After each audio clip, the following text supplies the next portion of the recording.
Ah, la nouvelle année fiscale. Pour beaucoup, ça rime avec paperasse, contraintes, bref, pas mal de mots de tête. Et si on changeait de perspective? Et si, au lieu d'une simple obligation, c'était en fait une opportunité? Une opportunité déguisée. L'idée, c'est de voir comment transformer ce moment clé de l'année en un véritable levier stratégique pour une entreprise. La question est donc simple, au fond. Corvée ou opportunité? Est-ce qu'on subit ou est-ce qu'on en profite pour propulser son activité? Tout, vraiment tout, est une question de regard. Et c'est ce changement de perspective qui peut, tout changer. Bon, par où est-ce qu'on commence? C'est simple, avant de mettre le pied sur l'accélérateur, il faut d'abord jeter un bon coup d'œil dans le rétroviseur. La première étape, c'est ça.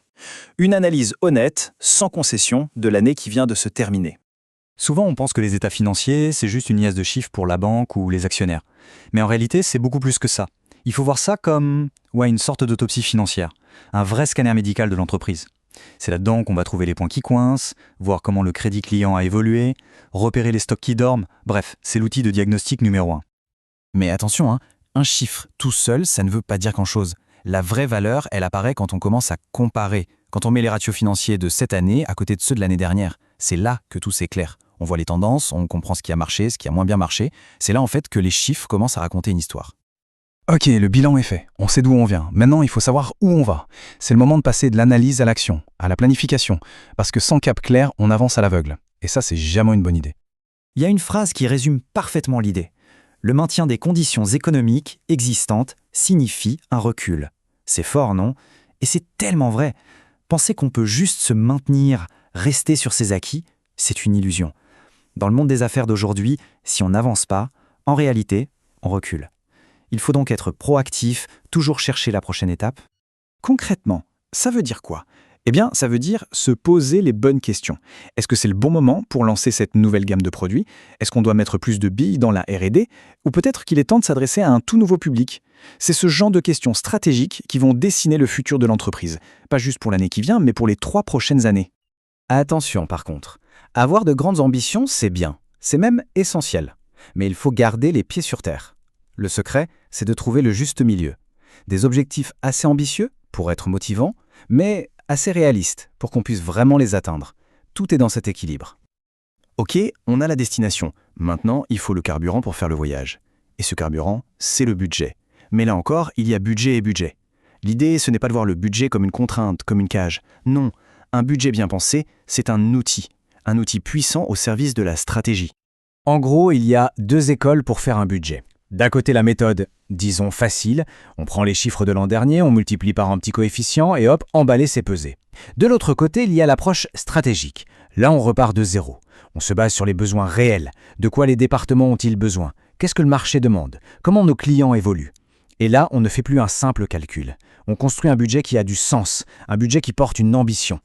Bien, la feuille de route est tracée, le réservoir est plein. Maintenant, il faut s'assurer que le moteur tourne parfaitement. On passe donc à l'optimisation des opérations internes. C'est le moment de soulever le capot et de faire les réglages fins.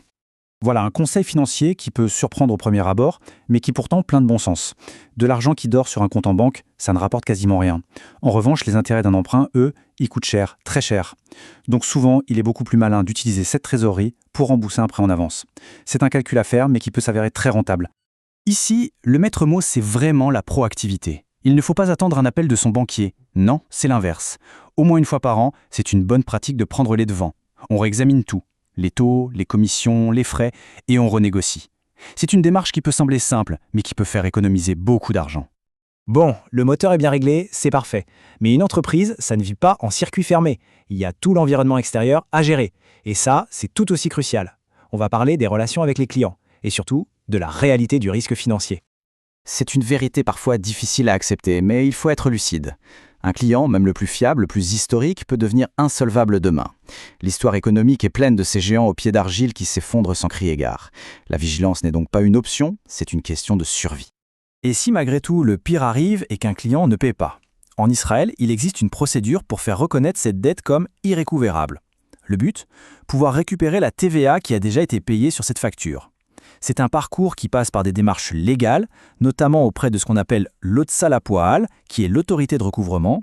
C'est seulement après que la perte est officiellement reconnue que l'on peut obtenir un crédit d'impôt. Et là-dessus, il y a une règle d'or, une seule. La vitesse. Le premier créancier qui agit est celui qui a le plus de chances de se faire payer.